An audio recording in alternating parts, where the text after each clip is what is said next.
Good morning, everyone, and welcome to the meeting of Winchester City Council's Planning Committee taking place in the Walton Suite of Winchester Guildhall.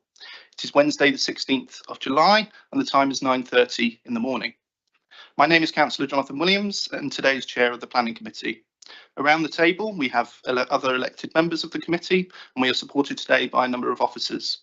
Lorna Hutchins, our Service Lead for the Built Environment, Daniel Lucas, our Legal Advisor, Kate's officers, which will change with each agenda item, and Matthew Watson from Democratic Services, who supports the committee and operates the recording equipment.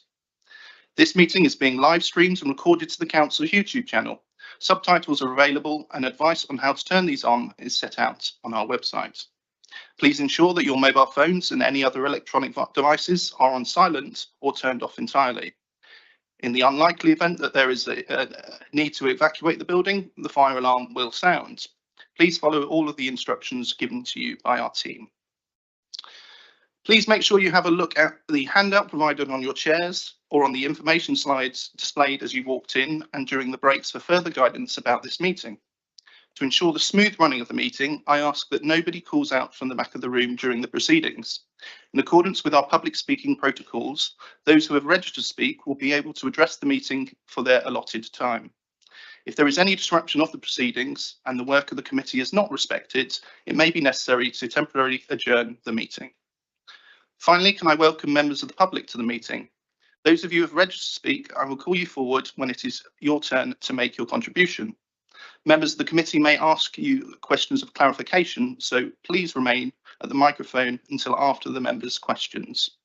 The microphone is turned on by pressing the button on the base of the unit, and a timer will appear on the screen to remind you of your remaining time. Now, turning to the agenda, as Councillor Rutter is away, we need to elect a vice chair for the committee. I'd like to propose Councillor Small. Can I have a seconder? Councillor Clear? Any other nominations? If you come and join me up here, Councillor Small.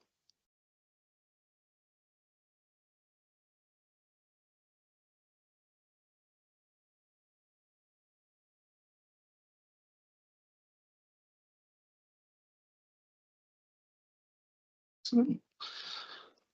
So now turning back to the agenda, do we have any apologies and deputy members? Good morning, Chair and members. So we have apologies from Councillor Rutter, who's being replaced by Councillor Clear, and apologies from Councillor White. So we have 8 members of the committee present, Chair. Thank you. Excellent, thank you. Do we have any disclosures of interests? Councillor Langford-Smith. Thank you, Chair. I have a disclosure of interest because I'm the elected ward member for item 7 on the agenda, Ant Hill Farmlands, but I've had no discussion, so I'm able to participate. Excellent. Councillor Gordon-Smith.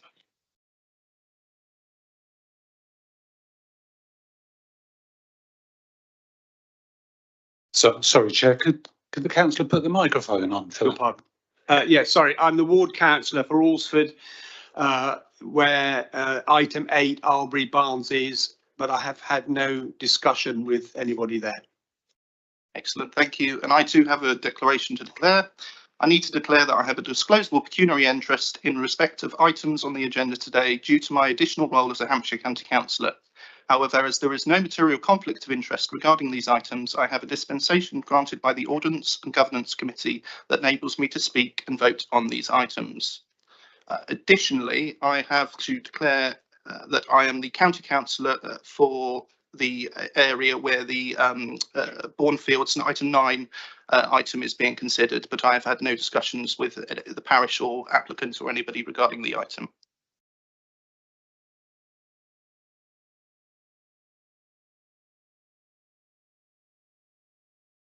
Excellent. Right, minutes of the previous meeting, are they agreed? Thank you very much. And are we all agreed to accept the update sheet? Thank you. So we now move on to the first item on the agenda. Over to Megan. Thank you. I'd just like to draw your attention to the update sheet. There were comments made from the Winchester Rackets and Fitness Club, and they are not formally objecting to the application. There's also further clarification on condition 24 and the wording of it, and a change to condition 2. There was a typo in the site plan, so it's changed to revision 8 rather than revision 7. This application is an addendum to the original planning application for Berwick Court, which was taken to planning committee on the 5th of February. This addendum is assessing the additional information received in relation to noise only and no other matters. The original application was for the demolition of a care home and redevelopment of the site for 32 apartments. This was the original scheme. The application was previously recommended for approval, subject to conditions and revisions on the update sheet. The planning committee resolved to grant the planning application. Since planning committee in February, the applicant submitted further information regarding the noise levels from the neighbouring paddle courts in relation to the proposed apartments. So in this plan, you can see the location. This is the location of the paddle courts, and this is the it's actually the outline of the existing building on the site. And this is an aerial photo showing the paddle courts in situ there. In response to this, the following amendments were made. These are also listed in my report. There was a revision to the specification of the northern boundary fencing, including an increase in height from 1.5 metres to 1.8 metres, and the use of denser timber to provide enhanced acoustic screening. This is shown in this plan. You can see the level change from the ground floor level. So on the right hand side of the screen, that's the proposed building, and the ground floor level, and the level change up to the proposed fence on the left and the paddle courts beyond. It also removed the balconies and Joliet balconies serving the dwellings on the northern elevation of this proposed block. In addition, the amended glazing specification to the north elevation and part of the flank elevations with glazing systems with enhanced acoustic properties, and amendments to show the window positions. Additional 2 balconies were proposed on the western elevation, and these are to replace the ones on the northern elevation, and these have acoustic screens on the north elevation of these balconies. Further information has been submitted in the form of amended technical noise note and an overheating analysis and a building ventilation strategy. Take through a few photos. Actually, I've only got one. This is the photo of the paddle courts to the right hand side here, and there's a gap between the hedging, and then beyond this is the proposed apartments. The amendments proposed are considered acceptable to ensure that the noise levels from the neighbouring paddle courts are mitigated to acceptable levels. Therefore, this application is recommended for approval, subject to the amendments to the plan condition and further conditions stating that the work should be carried out in accordance with the submitted technical noise report and overheating analysis. The additional conditions from the update sheet for the February committee have also been added, along with the original conditions that were resolved to be approved by planning committee in February. Thank you, Chair. Excellent, thank you. So we now move to public speaking. I believe we have Councillor Morris as our first, as the ward councillor. Come forward, Councillor Morris.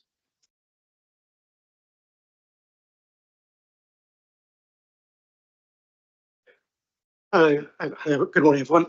I come more or less to praise this application rather than to bury it, to be honest, but I had to come as an objection in order to speak.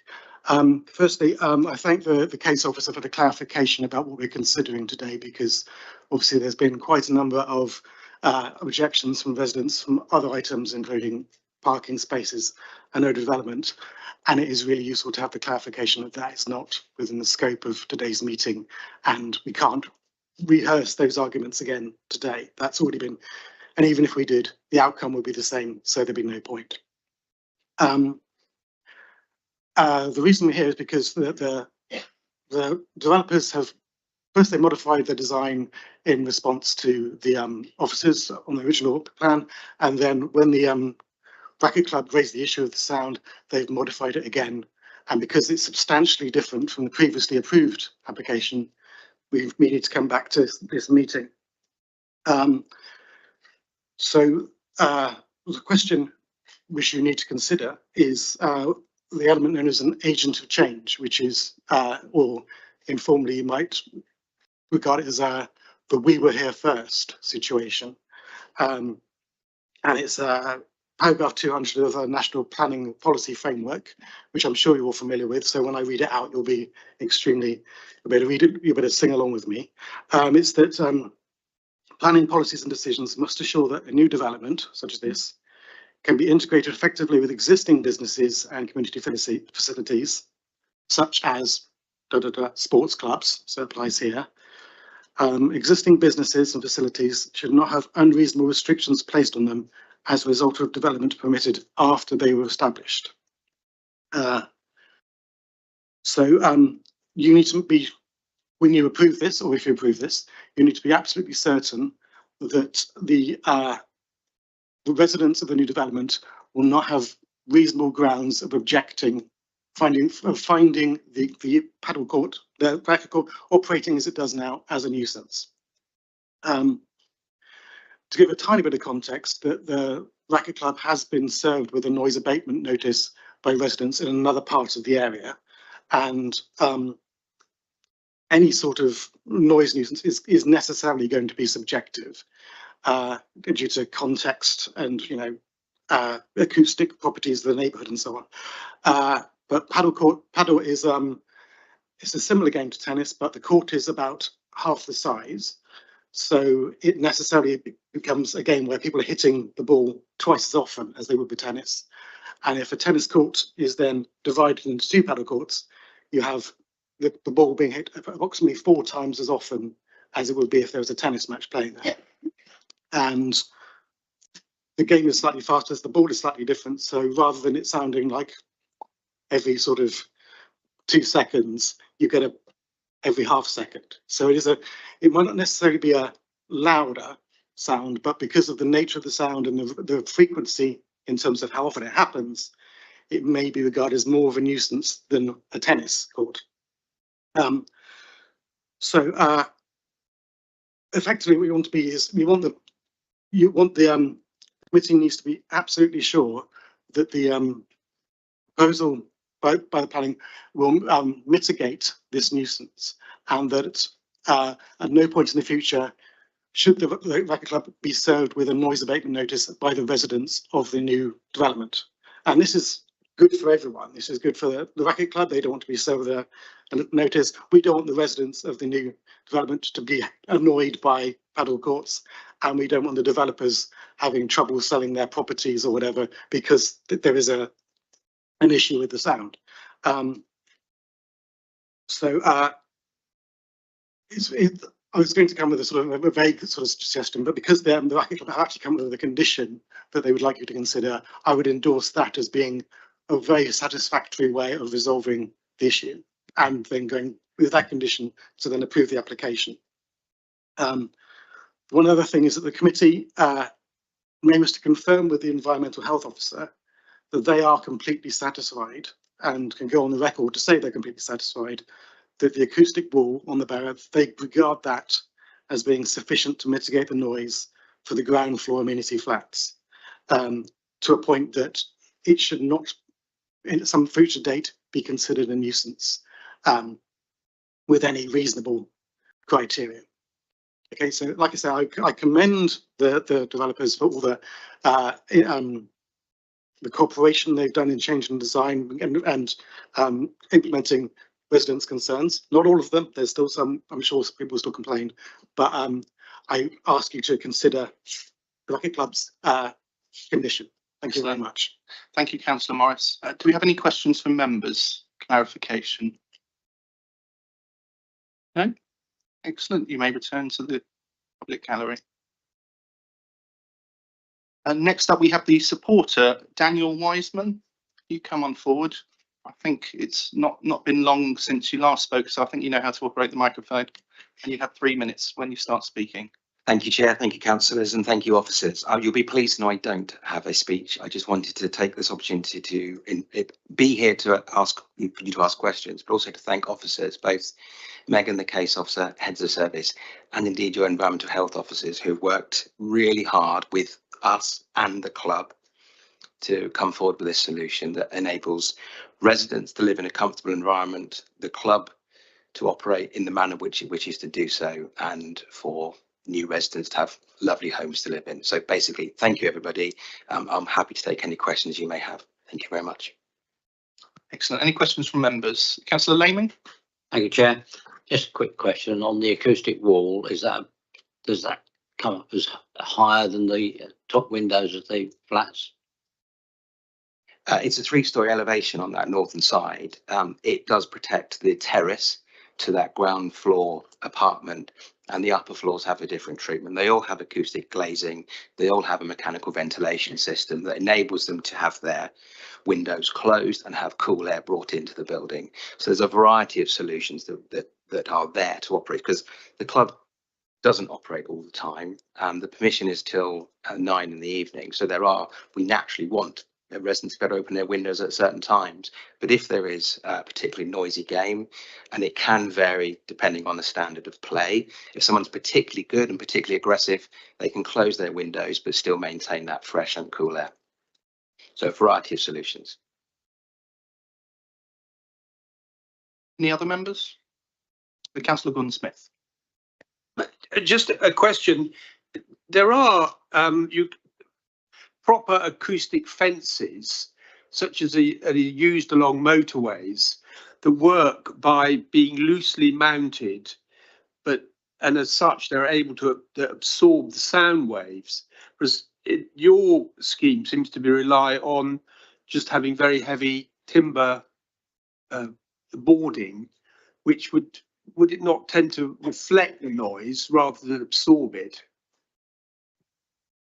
It's a good question.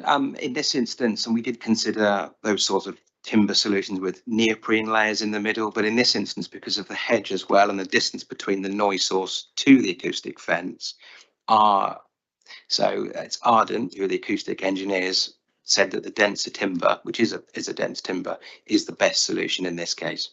I would take their advice. Thank you. Any further questions? Excellent. No, thank you, Mr. Wiseman. If you return to the public gallery, thank you. And Megan, do we have any further updates from questions? No, thank you. Excellent. Thank you. Any questions on the report from members?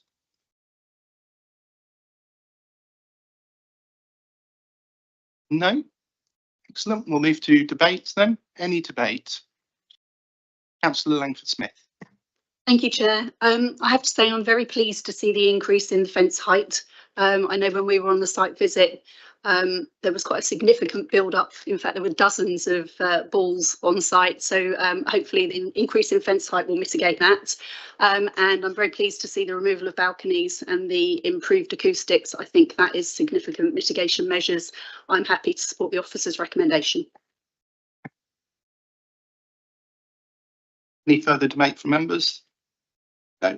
I will just make a brief point. Councillor Morris has sort of put forward, sort of the balance and the negotiation that's got to this stage quite well, as it's also detailed in our report. I just wanted to sort of welcome, obviously, as you're removing those balconies, there is a worry of overheating. So I'm glad that's been addressed as well. So I'll be supporting the officer's recommendation. Wonderful. So we come to the vote. All those in favour of supporting the officer's recommendation to approve this application? All members, excellent. So that application is approved. Just take a short break while we change officers.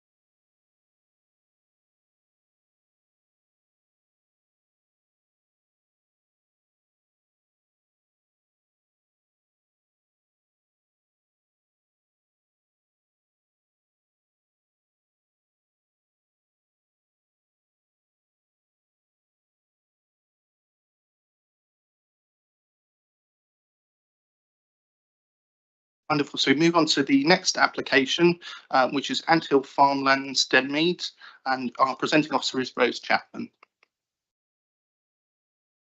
Thank you, Chair. So here we have the red line plan. The application is for 2 self-built dwellings.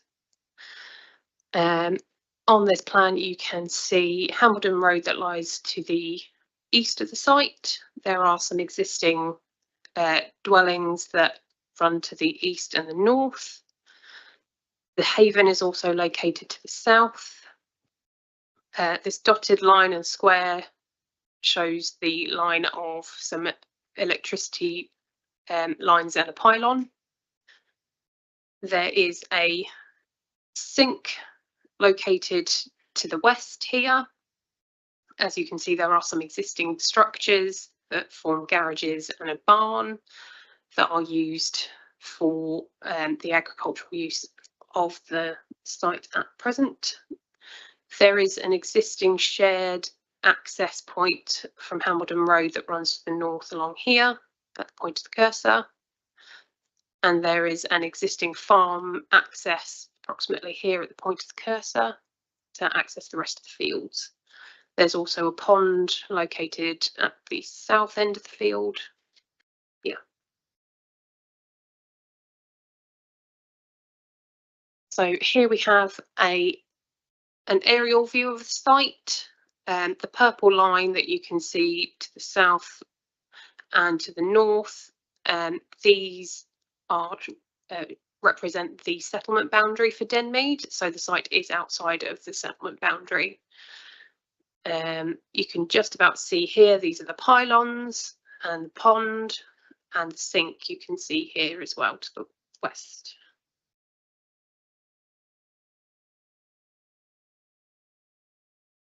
So the proposal is for 2 self-built dwellings. Plot 1 is to the rear of the existing 2 that use this private access track and would replace a number of the existing buildings on site. Plot 2 would be to the south of the existing buildings. As this application is an outline, these are illustrative plans, so it's not necessarily the specific layout that would be a result should you decide to grant permission. Similarly, this is a layout plan, but it shows the tree root protection areas and the sink. So the hatched area on the left-hand side of the screen here at the point of the cursor, this is the sink. And you can see there is a very large tree in the neighbouring garden at Anthill Farm with the root protection area highlighted in pink here. The visibility displays for the 2 accesses can also be seen at the point of the cursor here in purple, and here again for the southern access. This access would also include a access into the field to allow electricity companies to maintain the pylon. And then just moving on to a few photos of the application site in the area. So this is taken from the top photo is taken from from Hambledon Road, looking across plot 2, and you can see the pylon, and the large tree that was highlighted is located here at the point of the cursor that you can see. At the bottom, this is the existing farm track. Right at the end, you can see the entrance to plot 1.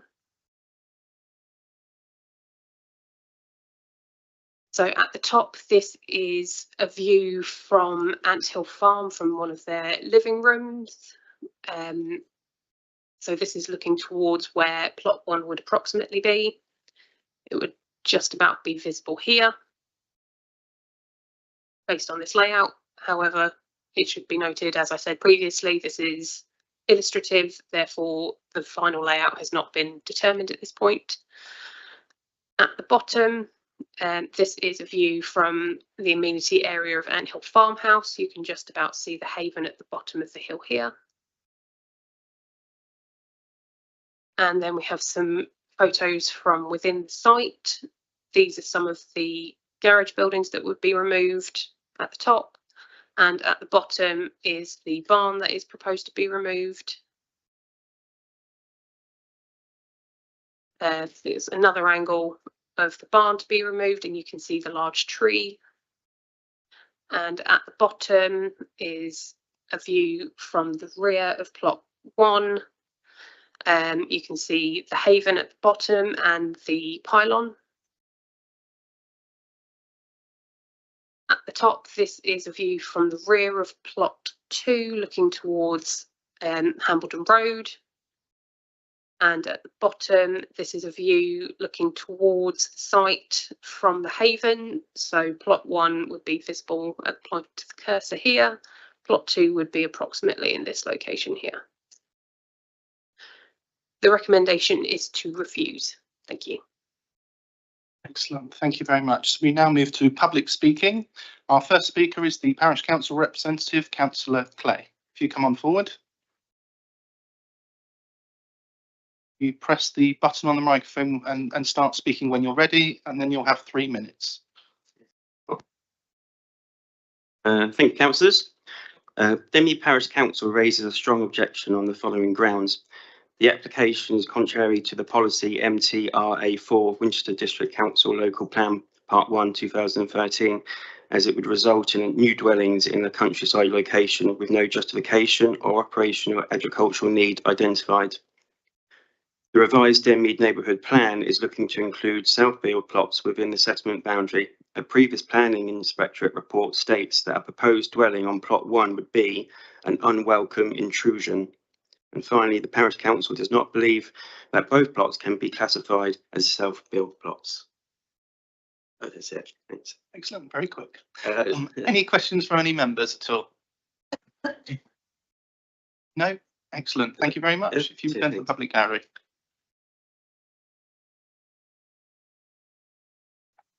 Next up, we have the supporter, Andrew Burgess. If you come forward, the microphone switched on by pressing the button at the bottom there. Do take your time. When you start speaking, you have 3 minutes. Before I start, can I just say that on the photograph, some of the labelling is incorrect, and where it says plot 1 is plot 2 and vice versa. So I just want to bring that to your attention, that there are some errors in the photographs and the labelling. Good morning, councillors. Having read the officer's report, the applicants are requesting that you make a split decision and grant planning permission for plot 1, but refuse plot 2. This approach is lawful and is appropriate where land within the application site is separable and forms 2 distinct areas. The officer's report acknowledges that there is currently a requirement for 189 self-build dwellings, which is a significant unmet need. Where there is a shortage of self-build dwellings, there is a statutory duty to grant planning permission. This is a genuine self-build proposal by Clive and Sandra Wakefield, who live nearby in Denmead. The proposal is clearly meeting a community need.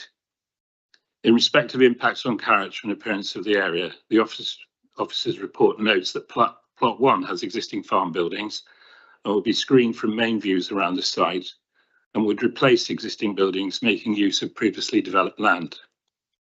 This is an outline application, and it's considered that it's possible to design a house that's acceptable in relation to residential amenity of the neighbouring properties. As you will have seen, there is an existing access to the site. Extensive ecological surveys have been carried out, and any additional surveys can be conditioned or dealt with as a reserve matter. Nitrate mitigation can also be provided and controlled by a planning condition. An updated tree survey has been provided, and a new house can be built without affecting the root protection area of the trees.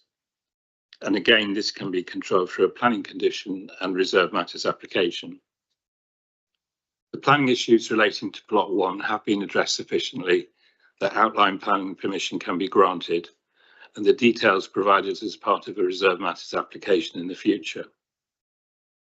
This is a self-built dwelling for local people who have lived in Denmead for the past 12 years and the surrounding area for 60 years.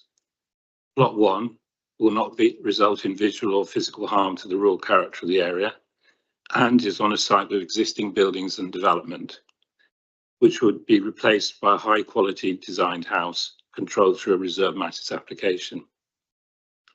There is no reason not to grant planning permission subject to appropriate planning conditions, which can be delegated to the planning officer to prepare. Please accept the approach of a split decision and grant planning permission for plot 1 as a self-built dwelling. Thank you. Excellent. Thank you for keeping within your 3 minutes. Any questions of clarification from members? I had one question, if possible. Has there been there's no sort of demonstrated operational need for these houses because it is in countryside location? Is there anything that you could sort of provide to update us on that? Yes, as you have seen in your own officer's report, there is a shortage of 189 self-built dwellings within the district. Other evidence produced in the recent Denmead appeal considered that there's probably a shortage of nearly 300 self-built dwellings within the Winchester City Council area. And under the self-build legislation, there is a statutory duty to grant planning permission where there's a shortage. So the fact this site's beyond the settlement boundary is a planning consideration, but the shortage is more significant and outweighs that. And therefore there is a justification to grant planning permission in this location because of the shortage that you have. Thank you. Any other questions from members? No, if you could return to the public gallery. Thank you very much. Any update, Rose, following public speaking? Thank you, Chair. While I acknowledge that a split decision is within your powers, I would highlight that the principle of development, as laid out in my report, found that neither of them were acceptable in terms of our local plan. And therefore, I would retain that the entire application would be recommended for refusal. Thank you for that clarification. So we now move on to questions from members on the report. Do we have any questions, members? Councillor Small.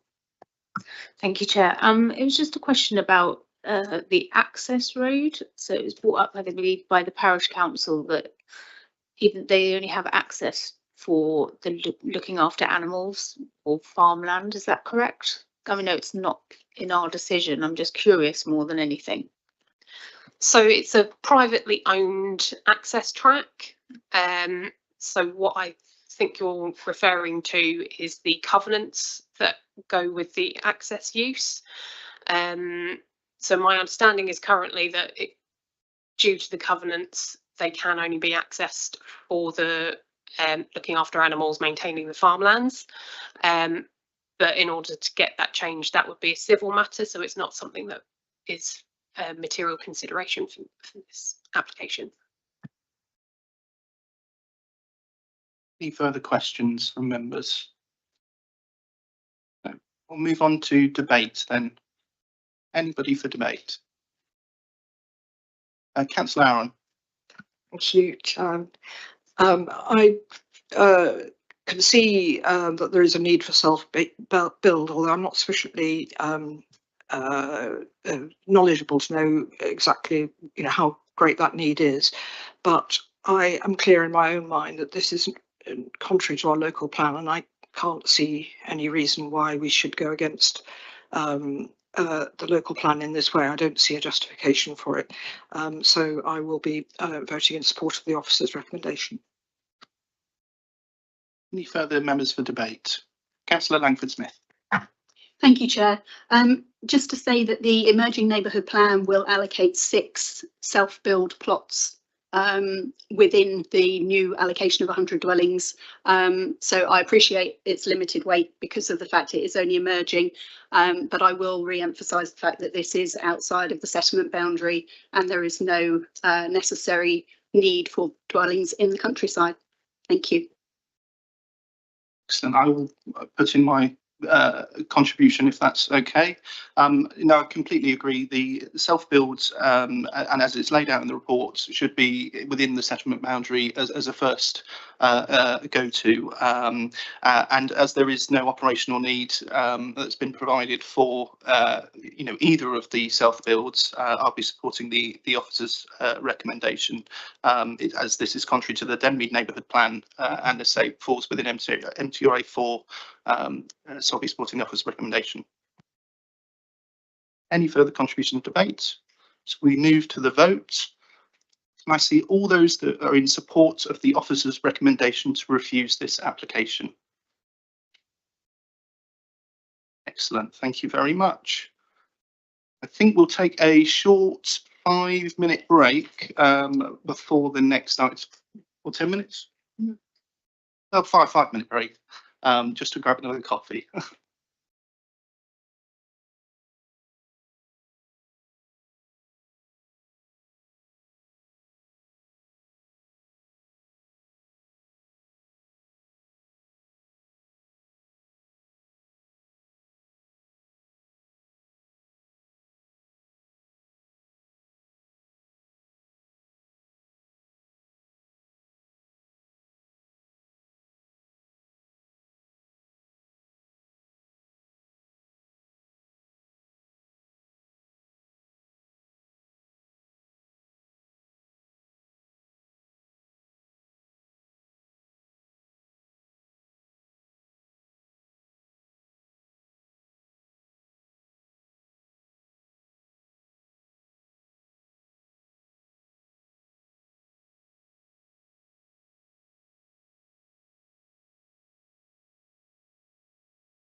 Excellent. Thank you very much. We will resume with item 8, Ale Barns in Alresford. We have Matthew Rutledge presenting. So over to you, Matthew. Thank you. So just before starting, just wanted to note that we were copied in on some late correspondence yesterday that was sent to members regarding the ownership of an adjacent piece of land. So the authors of that correspondence are registered to speak today, so they have opportunity to raise those comments. So the application is for the demolition of an existing farm building and erection of a residential dwelling and all the associated landscaping, parking and other works. The site is in Arbury Park Barns in Alresford. So you can see the site in red here, and it's accessed by this private track, which is taken off of the avenue. The main sort of Alresford town centre is a few hundred metres to the east along the avenue. And the site itself is adjacent to other residential developments, the Arbury Park Barn development here, Our Cottage and Arbury Park Cottage to the north. There's Arbury Park Mews just south, and this is Arbury Park House, which has been converted to residential flats.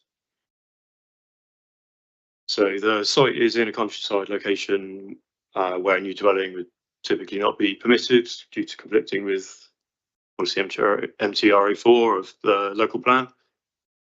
The principle of development for this application is based on a fallback position. So in 2023, prior approval was granted for the conversion of the barn to a residential dwelling under Class Q of the permitted development order. So it's considered the fallback position has a strong chance of being implemented, and therefore the applicant essentially has a residential use on the site as it already, and the replacement of that existing residential use with an alternative scheme can be acceptable. And in this instance, the alternative scheme that we're looking at today was considered to be advantageous to the fallback position for the reasons set out in my report on page 111. So the next 3 slides are just added as clarity on the already granted prior approval. So you can see this is the barn to be converted in red and a small residential curtilage. It's to be, well, the permission, the prior approval is for 3-bed dwelling, and those are the approved elevations. So back to the current application, you can see the footprint of the existing barn here and some outbuildings to the rear.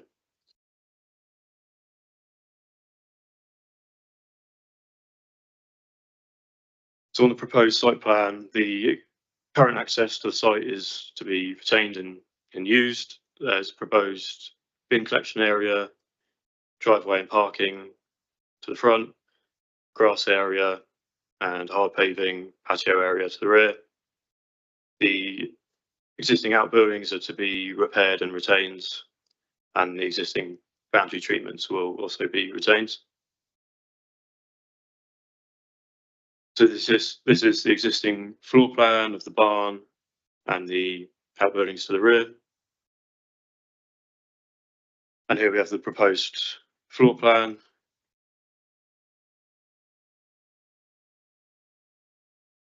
These are the proposed first floor and roof plans. Again, a 3-bedroom dwelling. And the outbuildings to the rear are to be repaired and used for general domestic storage. So these are the existing elevations, the east and the south. So this is the barn, and these are the outbuildings. This is the adjacent neighbour, 1 Arbury Park Mews. These are proposed elevations.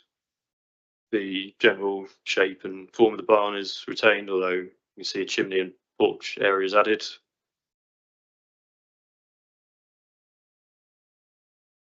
These are the existing north and west elevations. Again, this is the existing barn, the outbuildings to the rear, and one Albury Park Mews to the rear. And these are the proposed north and west elevations. You can see glazing has been added.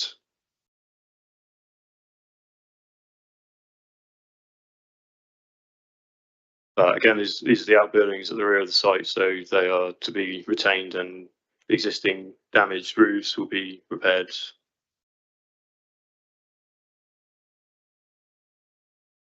We have a landscaping plan which shows driveway area to the front, which will be permeable hard surface, grass area, a new mixed native hedge will be planted along the west boundary, and 3 new trees will be added. And there's a hard paving patio courtyard garden to the rear. We have the drainage layout here. There's a package treatment plant which will service the new dwelling, and its drainage field, which is situated under the grass area. There'll be a soakaway under the driveway to the front.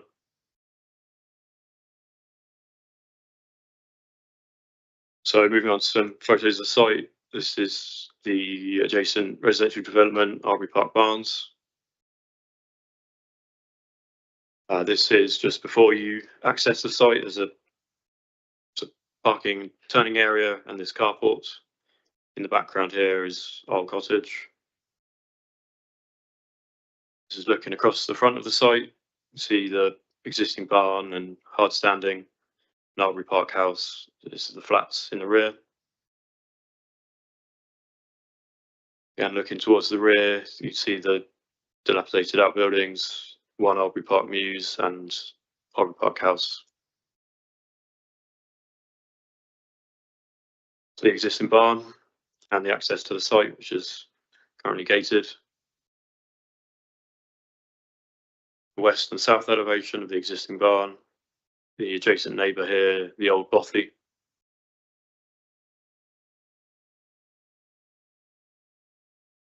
And these are some views of the outbuildings here, and this is one Albury Park Mews. Again, the outbuildings.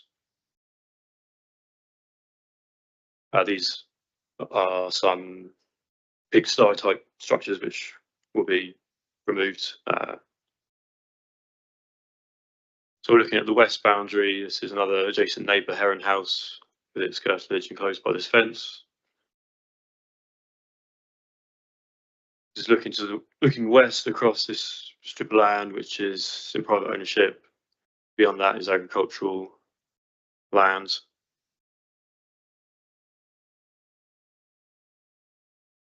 And here we have a row of subsidy trees at the north of the site.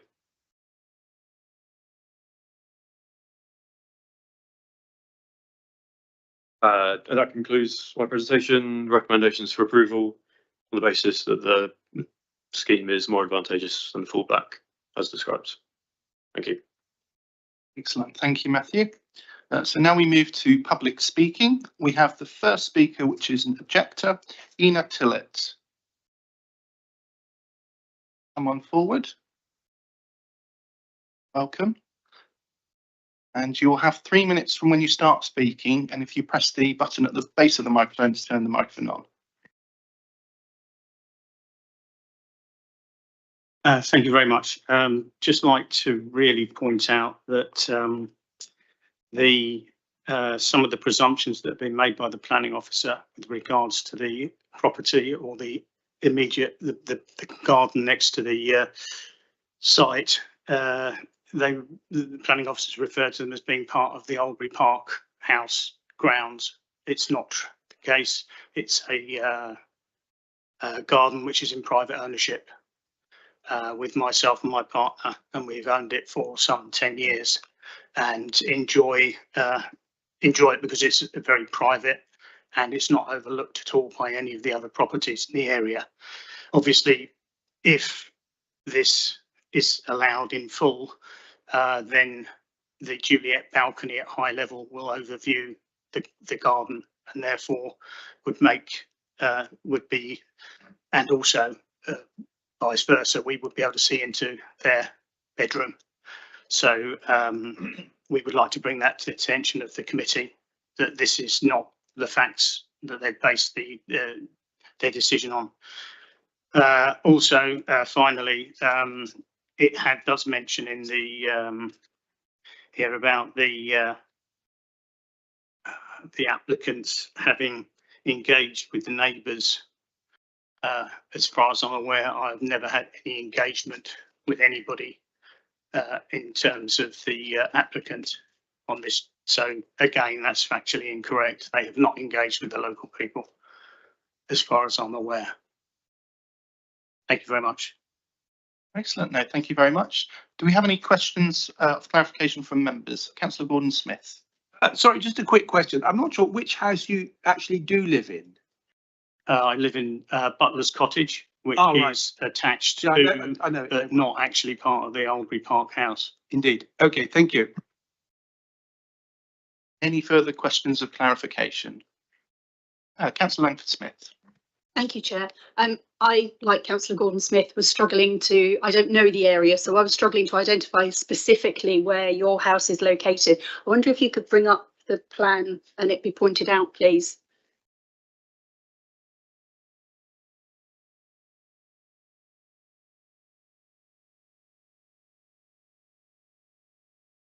So my understanding is perhaps the speaker can point it out, but it's on the end of, yeah.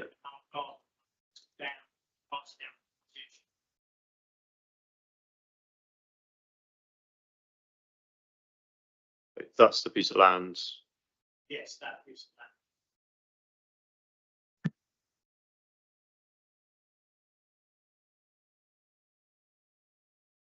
Councillor Clare. Just to double check, so that's the alongside the western boundary. Okay, thank you. Any further questions of clarification? No? Excellent. Thank you very much. If you return to the public gallery, we then move on to the next public speaker, which is the supporter, Richard Osborne. You come on forward. I think you know how to turn on the microphone. You have 3 minutes when you start speaking. Chair, thank you. Good morning. My name is Richard Osborne from Winchester Planning Consultancy Provision, acting on behalf of the applicant. As you've heard, the proposed development will deliver a high quality new home on the edge of an existing settlement within walking distance of a range of local facilities and services, including shops, education, healthcare and recreation. The proposed dimensions are essentially the same as the existing barn. We are here because the council received just 6 letters of objection to the proposal. Some of these letters seemingly object to the principle of residential development in this location. Approval for the conversion of the existing barn to a dwelling already exists. Therefore, even if a planning permission is refused today, the conversion of the existing barn can still go ahead.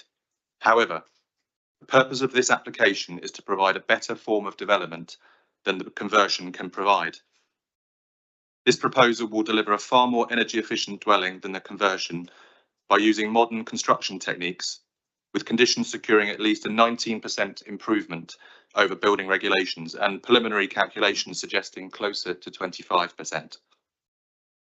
It will secure landscaping improvements that the conversion could not secure, including new native tree and hedgerow planting. The proposal also includes the removal of areas of existing tarmac and concrete which formed part of the former agricultural yard. This will be replaced by areas of grass, a permeable parking area and paving. The approved conversion does not secure biodiversity improvements, whereas conditions attached to this recommendation will secure improvements including bat and bird boxes. The approved conversion fails to secure measures to manage the collection of waste or for bicycle storage. Current proposals deliver a refuse collection point, bin storage and cycle storage. We have listened to the concerns raised by neighbours, changed the design to overcome some of the concerns and worked closely with officers and consultees to address any issues raised. Ultimately, there is no objection from the Town Council, your drainage officer, landscape, ecology or Natural England. Your officer's report concludes with a clear recommendation for approval, which we support. Thank you, and I'll be happy to answer any questions. Excellent, thank you very much. Any questions of clarification from members? Councillor Gordon-Smith. I'm rather concerned, how will access be made for during the construction period? So construction will make use of the existing access road from the main road for a temporary period. The site is large enough that I would hope that materials and machinery can be stored on site as well to try and minimise that. But there's a condition securing a construction management plan attached to the recommendation. So more details would come from that construction management plan in due course. Councillor Laming. Yes, I'd like to help me out on this because Mr. Titt says that you haven't had any communication with him, yet you've just stated that you've spoken to all the residents.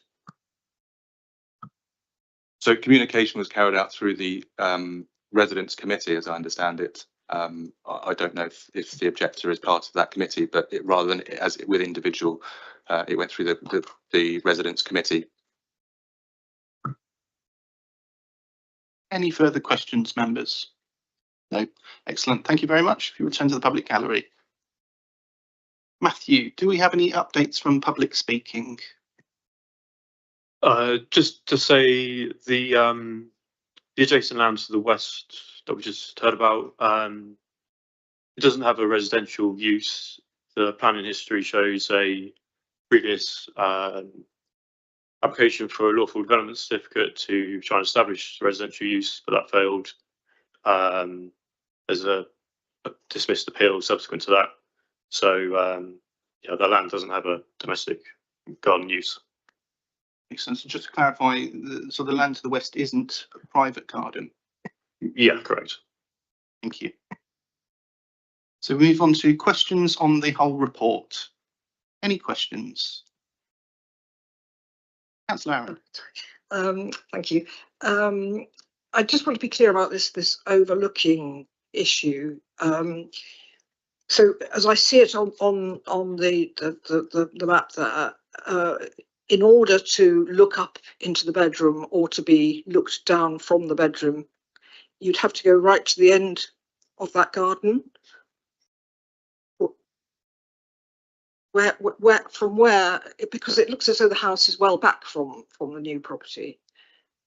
Chair, we're just going to get the first floor plan so we can show you, just you said, Councillor Aaron, that the Juliet balcony is there on bedroom one at the end there. And just to clarify again, where it looks towards, Matthew will show the site plan again, and it overlooks what is technically agricultural land. It has no established garden use. There is that seating area, but it's not been approved for garden use to sit there. So it's quite frankly at the applicant's, the neighbour's own risk really if he's being overlooked, because he shouldn't necessarily be sitting there. So if you want to show the layout and just where we think that table area is, yes, notwithstanding that it isn't really particularly material. The Juliet balcony should be around here. And the table that we saw in the photos towards the end is positioned around here, I would say, behind the curtilage of Heron House. In fact, it may even be further up here. So these would be at an angle and notwithstanding the fact that it's not a private garden. Thank you.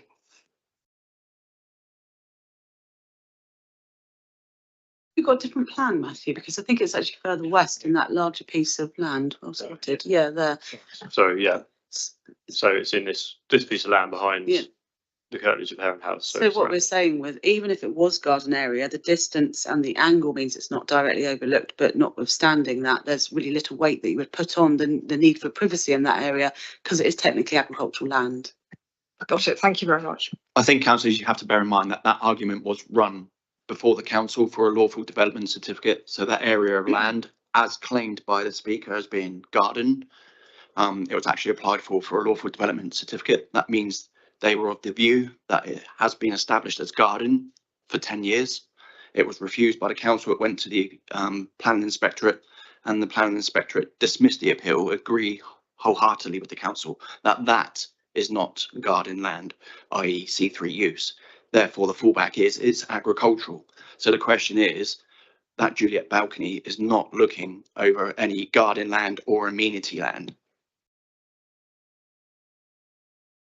Any further questions on the report? No? Okay, we'll move to debate then. Anybody for debate? Councillor Gordon-Smith.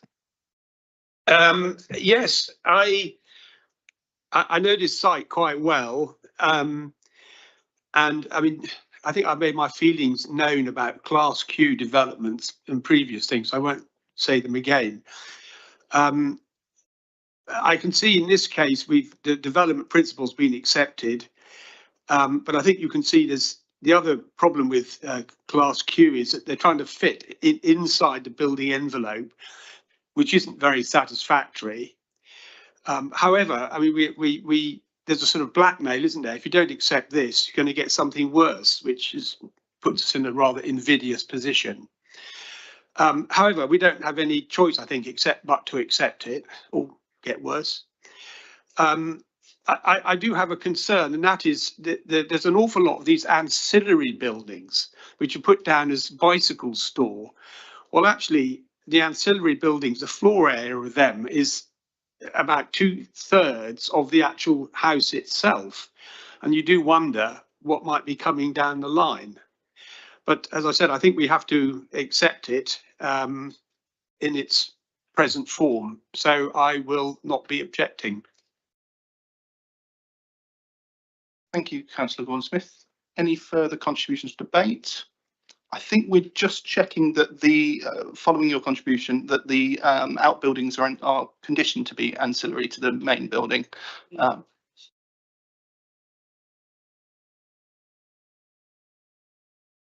Chair, in a situation like this, it would be fairly regular that we could make sure that they are restricted to sort of incidental uses or ancillary uses only, and shouldn't be subdivided off separately to be rented out or converted in any way.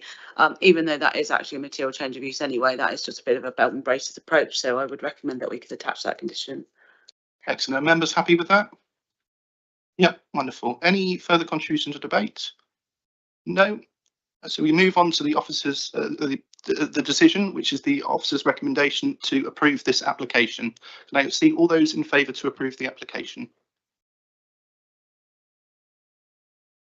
Excellent. Thank you very much. That application is approved. Just take a short break while we change officers for the next item.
Excellent.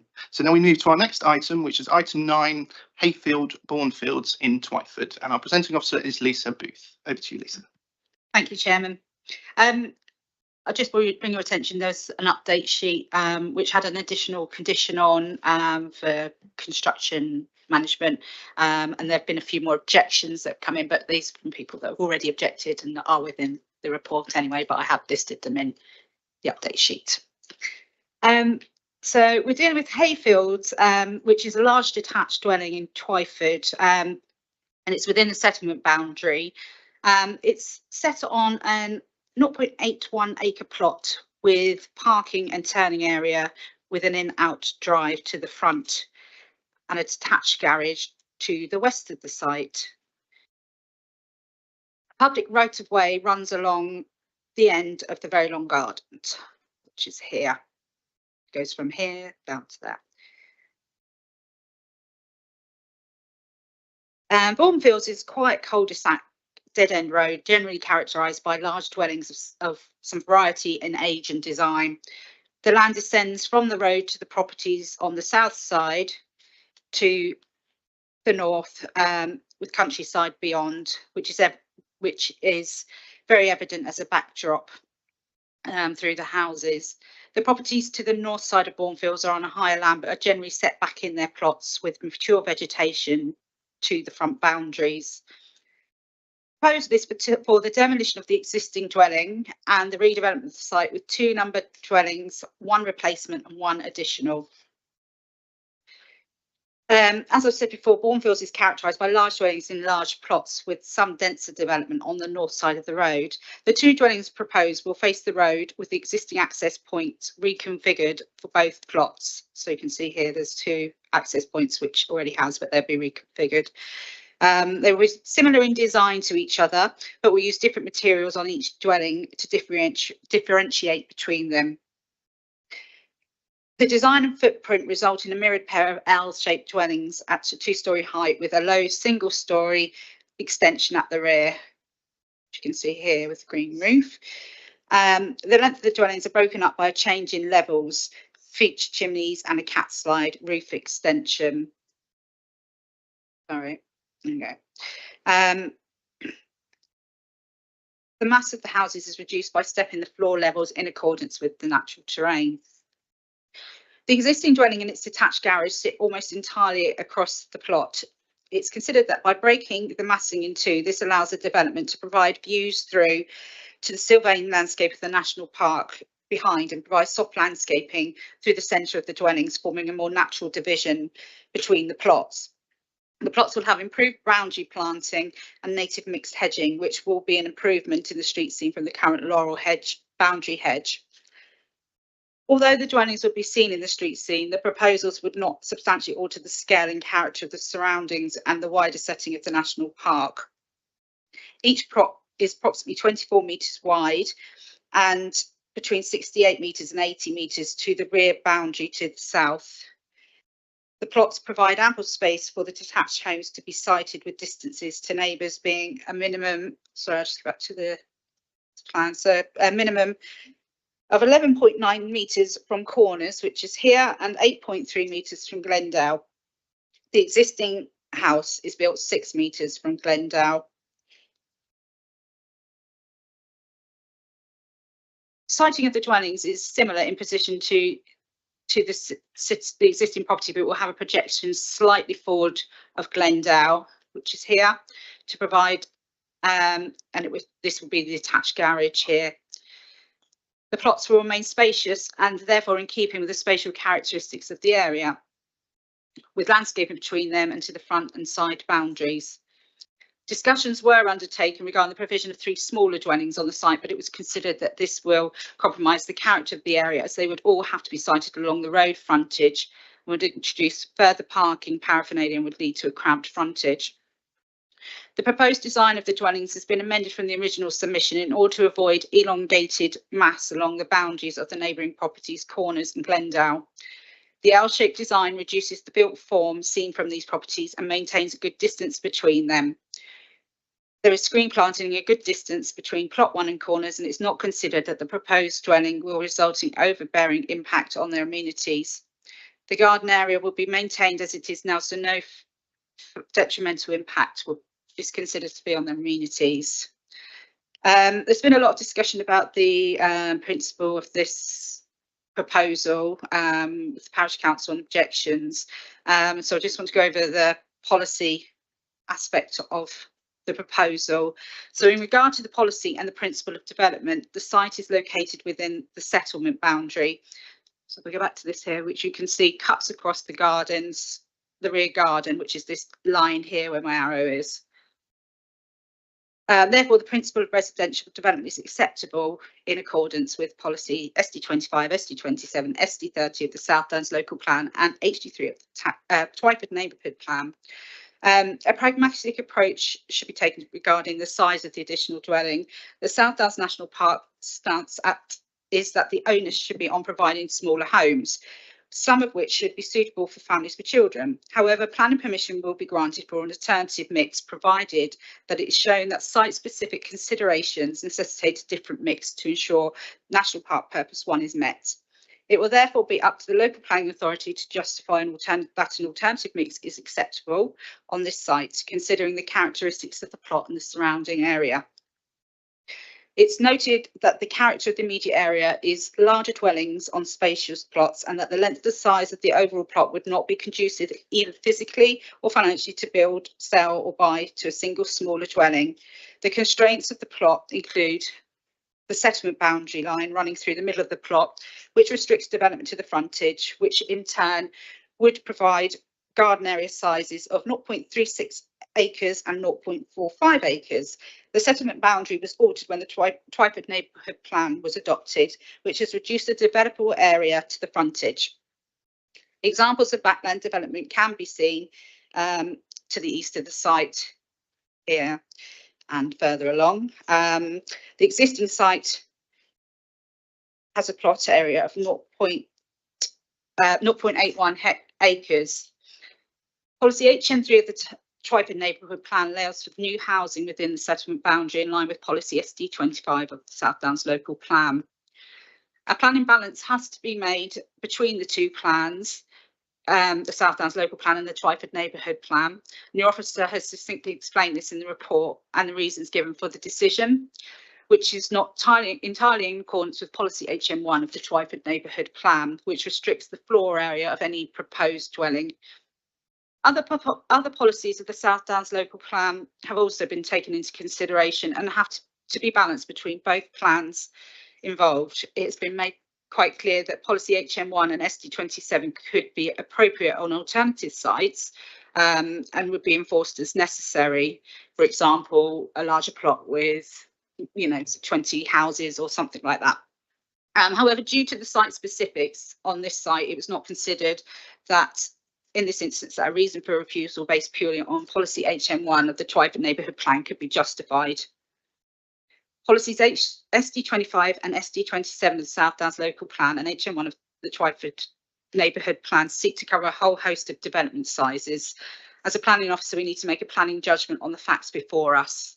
Site conditions and constraints, impact on the landscape, street scene, character of the area, amenities of nearby uses and properties, and any other contributing factors. Sometimes this means a slight departure from the written policy wording. I've provided sufficient supporting evidence and professional reasoning within my report as to why the proposal is considered to be acceptable on this occasion, which is reiterated in the officer report. The development of this windfall site will not count towards settlement-specific housing provision figures. Therefore, the essence of policy HM1 of the Twyford Neighbourhood Plan can be carried out within the allocated sites within Twyford. Although the South Downs National Park is fully supportive of policy HM1, each case has to be taken on its own merits. Policy HM3 does not allow for on-site variances. No, it's policy HM1, sorry, I'm confused. Does not allow for on-site variances as it's given within the South Downs Local Plan policy SD27, which provides some flexibility based on site-specific circumstances. Therefore, it's considered that the principle of the proposal is in accordance with policy SD25 of the South Downs Local Plan in that it is a scale and nature appropriate to the character and function of the settlement in its landscape context, makes best use of a suitable previously developed land in the settlement, and makes efficient and appropriate use of land. Therefore, the proposal is recommended for approval as set out in the report. I was just going to run through some quick photographs. That's the existing house, proposed pair of dwellings, side, detailed elevations, floor plans. Sorry. So this is existing house that was taken a few years ago. The laurel hedge has grown up a bit more now. There's existing garage. This is taken more recently. You can see the hedge has grown. View from the back garden. View from Glendale's garden of the existing house. Some other developments. See, it's a mix of types. More modern one there, further up the road. Superseded layout plan. Thank you, Chairman. Excellent. Thank you, Lisa. So we now move to public speaking. I just want to check, do we have a Debbie Locke here? No. Okay. So next up is the Parish Council representative, Councillor Corcoran. You come on board. I think you know the routine. You have 3 minutes when you start speaking.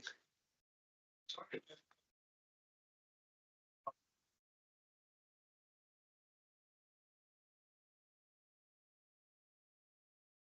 Oh, we did accept her late submission to speak. Yes. Yeah. No, that's all right.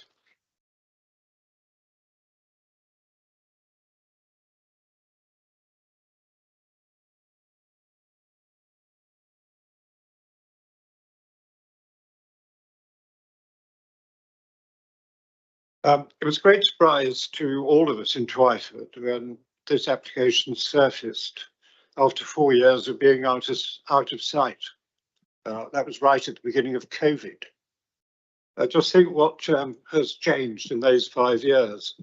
Of course, the adoption of the neighbourhood plan in 2022, price inflation, house price rises, Rachel Reeves' stamp duty, etc., etc.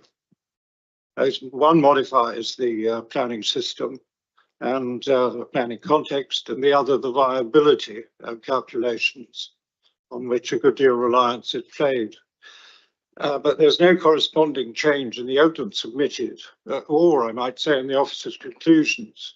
Identical conclusions were reached in the pre-app of 2020 as to the what's before you in this report at the moment.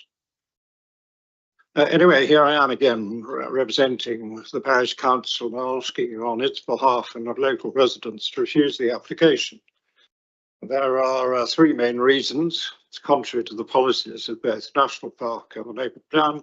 The designs do not fit into Bourne Lane, and it neither preserves nor enhances. The policy items Councillor Morgan Bailey will say more about. But I've come to this committee to ask you and your officers to give the neighbourhood plan more weight in your decisions. I think this is the 4th time I've come in front of you to ask you this. The issue here is an important one. It's about small dwellings. It's about the housing policies, both the National Park and of the neighbourhood plan, to base the housing provision on local needs, by providing a variety of dwellings for multiple needs, the elderly, for downsizing, for lower income, and with a strong emphasis in all cases on small dwellings to aid affordability, but there's no support whatever for big houses. Plans insist on, both plans insist on every opportunity being taken for small dwellings, even for single dwellings increase such as these. In setting aside the South Downs local plan, great play is made of viability. And I would ask you the question, why should the policies of both the South Downs local plan and the neighbourhood plan be set aside in order to make a profit for a development for which there is no need and provides no community benefit or planning gain? The arguments for plan viability and planning profit need certainly to be comprehensively revised.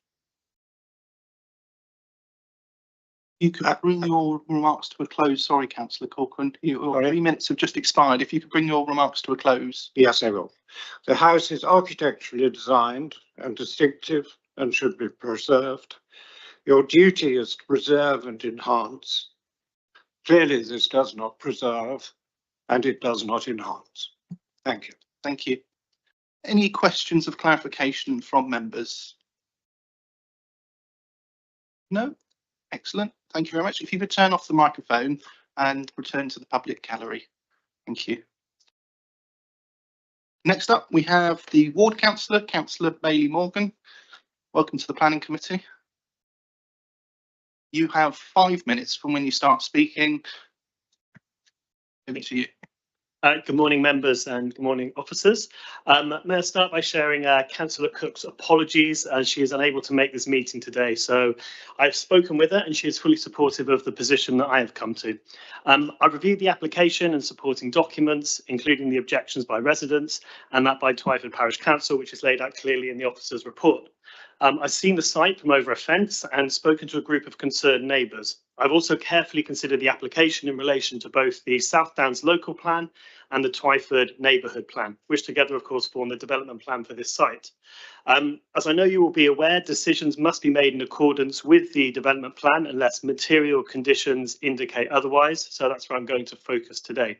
The South Downs local plan allows existing homes to be replaced with new ones only under certain strict conditions to ensure development is in keeping with the landscape character and purposes of the national park, especially its first purpose to conserve and enhance natural beauty, wildlife and cultural heritage.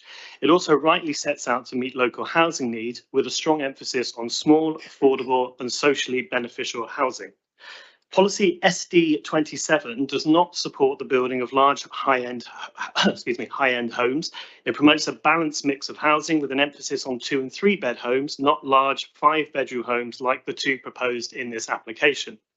Similarly, Twyford Neighbourhood Plan Policy HN1, which aligns with Policy SD7 and also limits new house size for 4-bedroom homes, that's the most bedrooms it references, to 150 square metres, yet each of the proposed 5-bedroom homes here are over double that. Policy HN 3.3 that applies to large plots like this encourages a greater mix of small accessible dwellings, stating that development proposals that make provision for those with special needs and the elderly will be particularly supported. 5-bedroom homes do not serve the identified local need and undermine the social objectives of this plan. As such, the proposed dwellings do not align with a local policy that has been drafted and adopted by the community and fully aligned with the national park's aims. It's unclear to me what exact role policy SD30 on replacement dwellings should play in deciding on upon this application. The officer's report argues that the 30% limit on increased floor space described in SD 30.1 does not apply within the village settlement boundary. While that is also my reading of SD 30.1 in relation to single dwelling replacements, in cases like this where a single dwelling is replaced by multiple dwellings, it's not clear whether the settlement boundary rule still applies under SD 30.2. If it does not, then one interpretation of SD 30.2 is that it applies to replacement dwellings both outside and inside the settlement boundary. If this were the case, it is conceivable that the 30% limit should still apply, along with the new dwellings not being overbearing to neighbours, and that their size should be small, which the South Downs local plan defines to 120 square metres. This application would, of course, fall foul of all 3 of these requirements. Finally, I would like to add an environmental concern. We are in a climate emergency and both this council and the national park have net zero targets.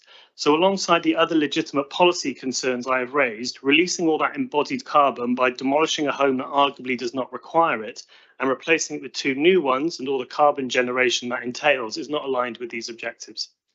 Officers acknowledge some of these constraints I've outlined, but then look to justify overall compliance of the application due to the site-specific context.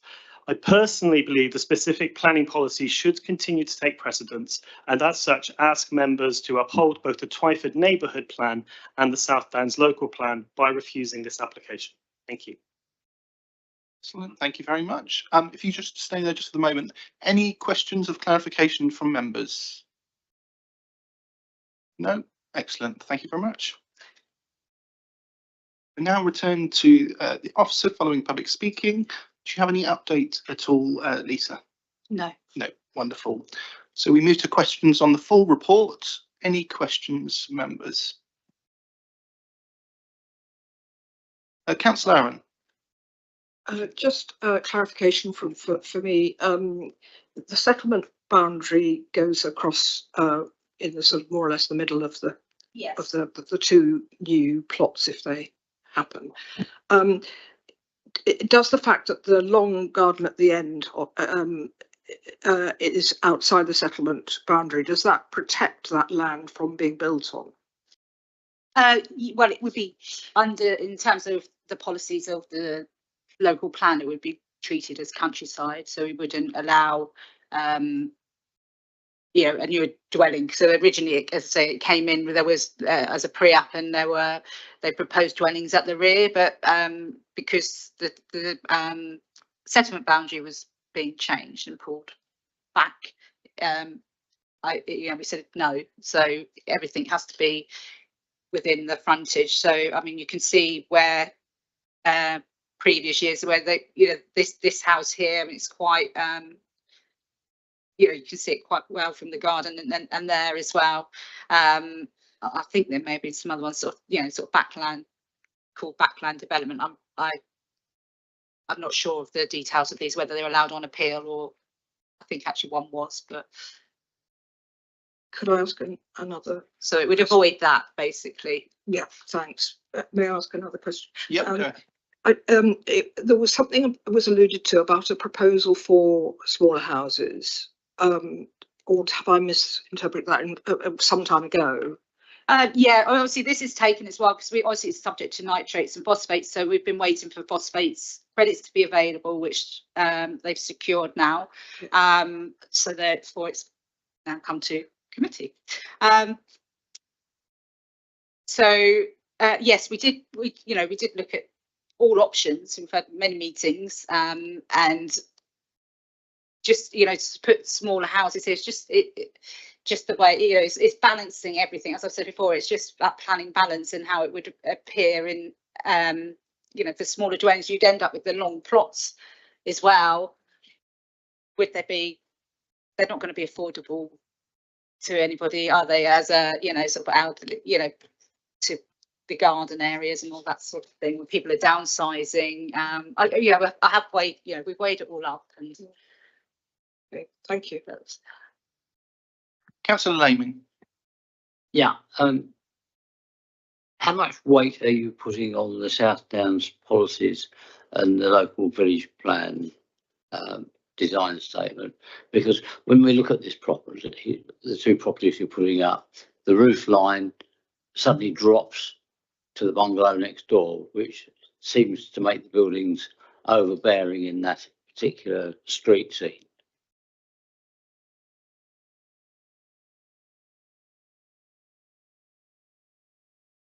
Just to clarify, you were looking at the weight between the South Downs National Park plan and then the neighbourhood plan, but I wasn't sure about the connection with the overbearing nature and the heights of what the specific questions are. But if the 2 have weight, the neighbourhood plan is 3 years newer, so that would maybe give it a bit more weight.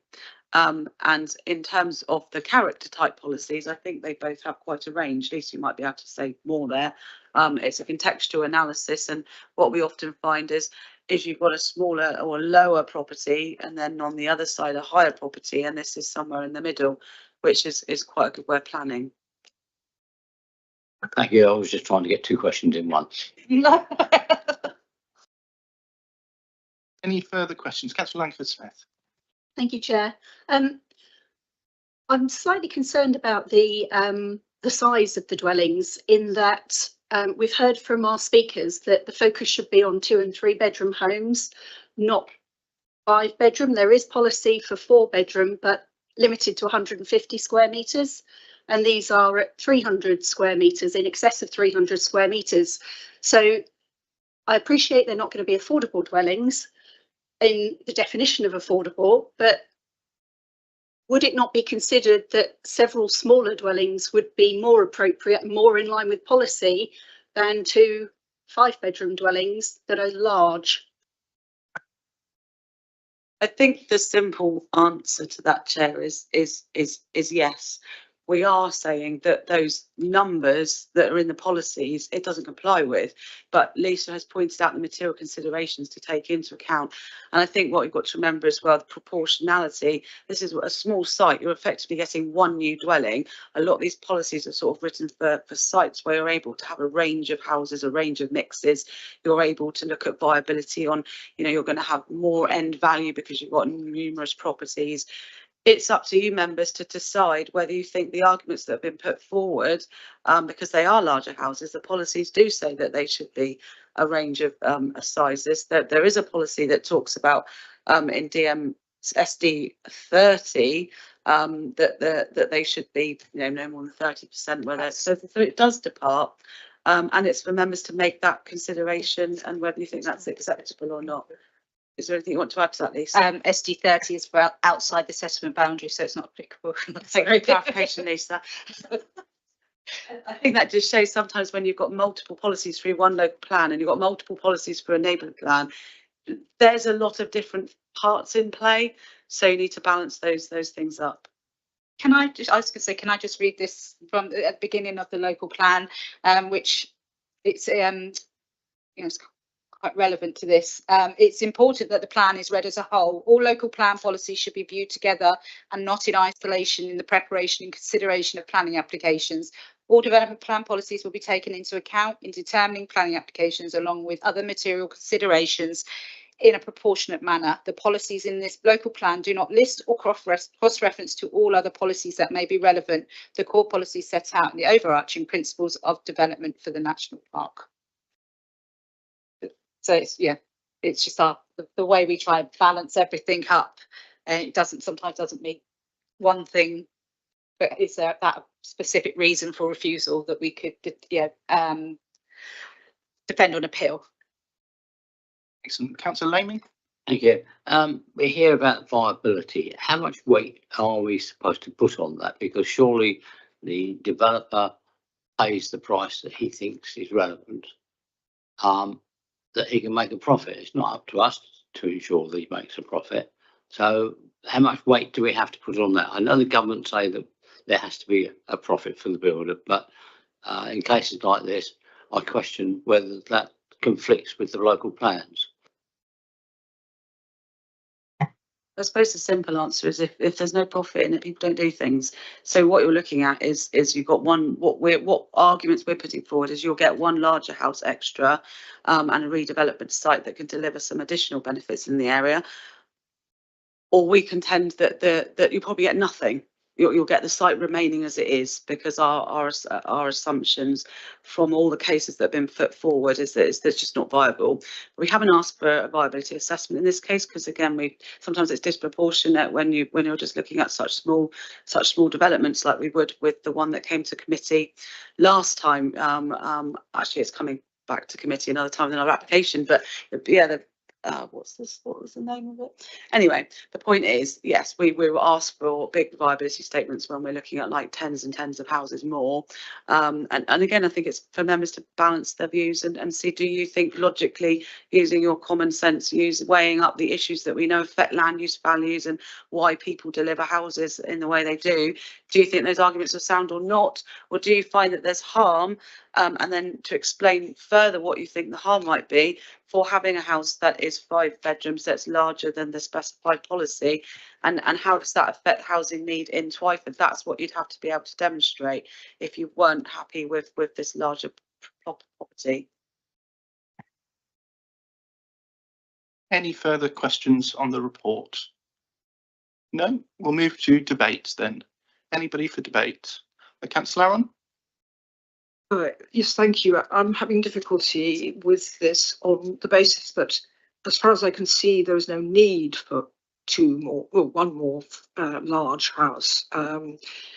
I also accept the argument that there is a larger release of carbon into the area by demolishing what looks to me actually a perfectly nice house, rather attractive. I mean, it may be a very large house. I don't know how many bedrooms it has, but and it may be difficult to sell for that reason because it's so large. I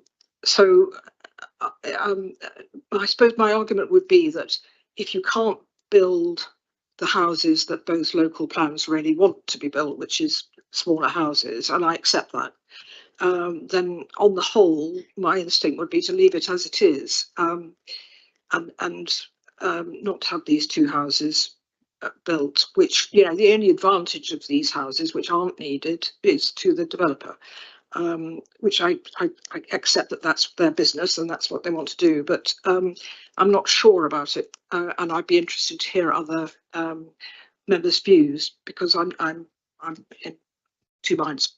Thank you. Councillor Langford-Smith.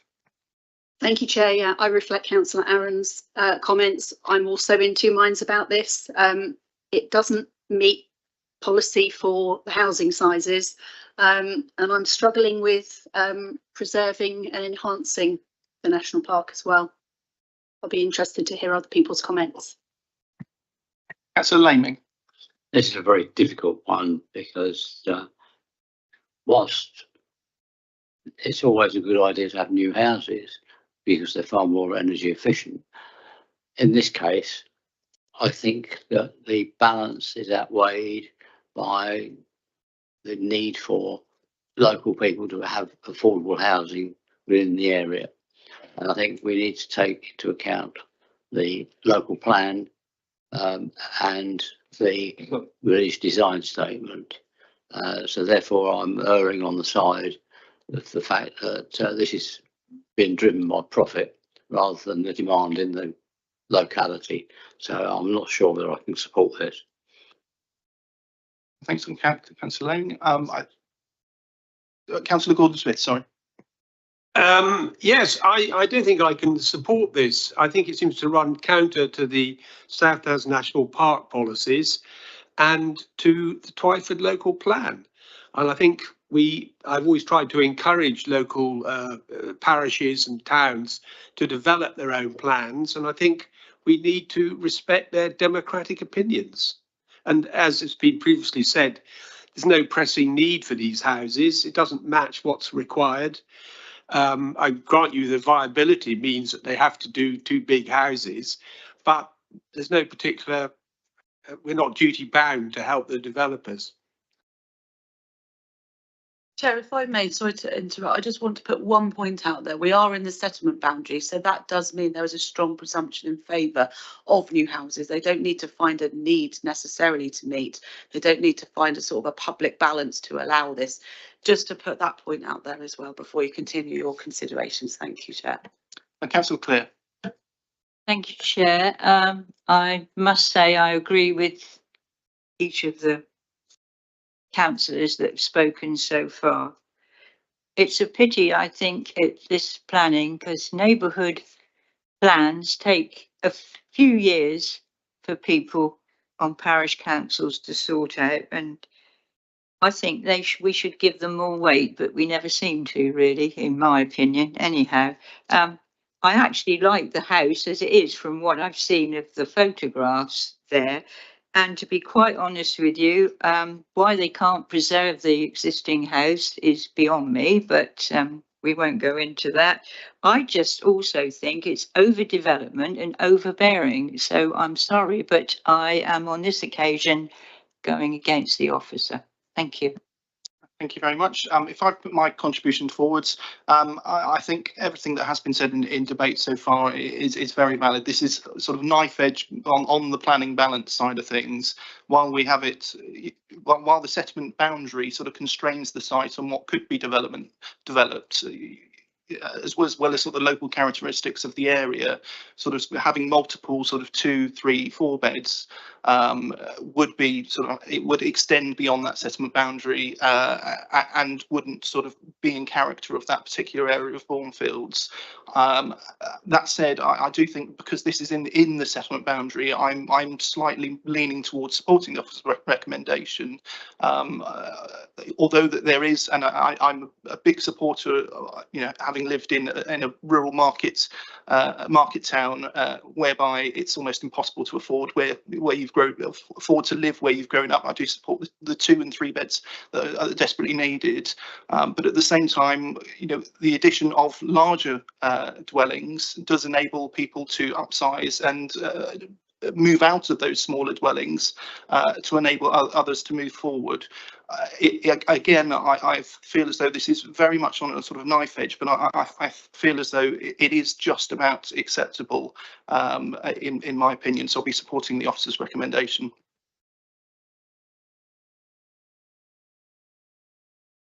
Any further contributions to debate? No. So we move to the decision then. So the officer's recommendation on this application is for approval. Can I see all those in favour of approval? All those against? So that application is not approved. We must now find some planning reasons to refuse this application. Councillor Langford-Smith. Thank you, Chair. Failure to preserve and enhance the purpose of the national park. It doesn't meet the housing need as identified in the Twyford neighbourhood plan, and therefore is contrary to policy despite being within the settlement boundary. Thank you. Any further planning objections? I would agree. Excellent. Oh, Councillor Clear, your microphone's on, sorry. Yes, I would agree with Councillor Langford-Smith on those reasons. Thank you. Thank you. Chair, no, I think you've got a good reason for refusal there. If we were to start off with the proposed development conflicts with policy HN1, and I would say criteria 1 of Twyford neighbourhood plan, in that the 2 5-bedroom dwellings proposed failed to preserve and enhance the purpose of the Twyford neighbourhood plan and the South Downs National Park in respect of housing needs and size of dwellings for local need, something like that.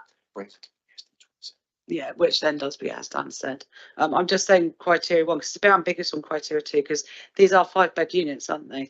Yeah. And it actually doesn't even mention 5-bed units, so it could get a little bit tricky to justify because it's almost effectively silent. So I think if we look at HM11 then and SD27, that will be sound, and that will be delegated back to yourself and myself. Yeah, for the exact wording. Do you think I should want to add that, Dan? No, thank you. Excellent. Okay, so we then move on to the decision to refuse this application because of those reasons which will be delegated, or the precise wording will be delegated. So all those in favour of refusing this application?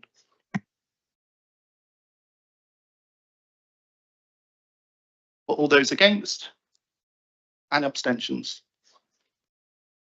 So that application is refused. So that comes to conclusion the applications that we have before us today. We do still have one agenda item, so you're not able to leave yet, I'm afraid. We move on to planning appeals. So we'll just take just a minute pause before we move on to the appeals.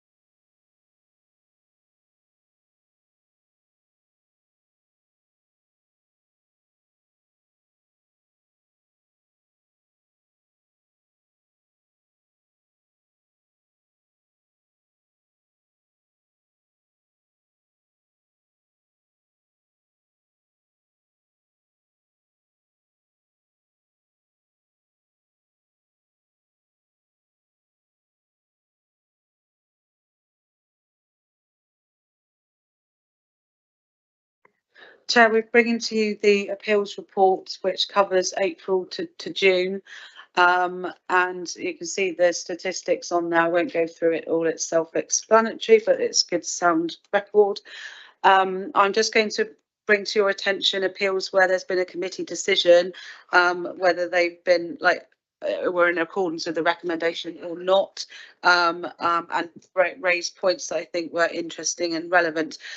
You may remember 35 Church Lane, that went to appeal as a swimming pool, very controversial in the neighbourhood. They were offering lessons, but the noise was causing an awful lot of complaint. So members agreed to find that there was sort of an unacceptable amount of noise. It wasn't mitigated. It wasn't appropriate to have that in a residential area in a gardens, and agreed with our recommendation to refuse. That was upheld by the planning inspectorate for those reasons, and also an enforcement notice was served at the same time. The appeals were combined, and both of them, the enforcement notice was also upheld. So your officers are trying to enforce that as we speak. So that was a good decision. One that you didn't find in favour of the officer's recommendation is the land to the rear of Lovedon Lane. If you remember in Kingsworthy off Lovedon Lane, there was sort of a narrow access track with different houses, the sort of long ribbon developments of Lovedon Lane, and then there was sort of infills pocketed around. Members are very concerned with the sort of the cramped nature of the site and the vehicle movements, but the inspector didn't necessarily agree with yourselves on that, and found that because it was fenced in, and because it was only for really one new house, that the movements would be very limited of cars, and on that basis didn't find that that would be a harmful impact to the neighbouring community of that one property. And also they'd submitted a turning circle area, which shows you could get a vehicle of an ambulance size there as well. So for those reasons, the inspectorate allowed that appeal and didn't find that little unit that was there was cramped either. So members weren't able to support the harm in that effect. But I think it was probably quite balanced as well with these infills, because they are disruptive. We know they are, but establishing harm, that's a different bar. And then we've got Crowhurst Kennels, which was a committee decision. Nice, clear cut, straightforward. Members went with our recommendation to support MTRA4. It's a new dwelling in the countryside. That was dismissed at appeal for that reason as well. Strong support by the inspector of our planning policy there, and found no other circumstances that outweighed the fact that this is a house in the countryside, whether it be self-build or whether it be you've got redundant kennels and they can't find another use. All those things were relevant but completely outweighed by MTRA4, so that was good. And Skintle Green is a very good decision by members. Your officers were recommending approval. We went out on site, but one of the key factors in the appeal was that this house was going to be 1.65 metres higher than the other houses there, and for that reason the inspector found that it would be really quite prominent, and coupled with a right of way on one side with the TPO trees, that would mean that it was quite oppressive in the garden area. And then they've moved quite a big house away a bit to accommodate the trees, but thus cramping into the other sides of the development. The appeal was dismissed, so your resolution to refuse was upheld by the planning inspectorate there. So there was quite a lot of factors was why, but it just shows the key areas to look at when we're looking at these little infills. They do need that space around them. And what's the last one I've got? Land north of Southwark Road. It was a self-build in the countryside. It was a useful decision for us. It's, again, MTRA4, and there was really no reason to allow a new build in the countryside. We can demonstrate our 5-year land supply, which is useful for them to endorse that. The inspectorate gave weight to the fact that it's self-build because we do have some need, which was in the report that Rose brought to you. However, when you're then proposing just a couple of houses, it goes so little towards providing that unmet need that we couldn't give it too much weight to outweigh the fact that we've got a 5-year land supply and it's outside the settlement boundaries. So that's been useful to have some of those appeal decisions that have come through, which are helping us protect our settlement edges whilst we are in local plan examination process and we're being challenged all the time. So that's your appeals for that quarter. If there's any questions, let me know. Thank you. Any questions? No? Okay, fantastic. Well, that concludes today's meeting.